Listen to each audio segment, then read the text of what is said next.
Di lain pihak, tim hukum nasional pasangan Anies Muhaimin mendaftarkan gugatan perselisihan hasil pemilu ke Mahkamah Konstitusi hari ini. Ketua tim hukum Amin menyebut permohonan gugatan hasil Pilpres ke MK dilengkapi sejumlah bukti dan saksi.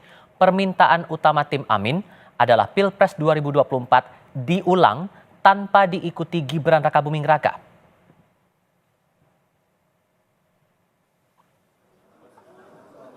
Jadi yang kami sampaikan dalam naskah kami, intinya adalah permasalahan pencalonan calon wakil presiden di 02. Dari awal proses tersebut bermasalah dan lanjutan masalahnya luar biasa.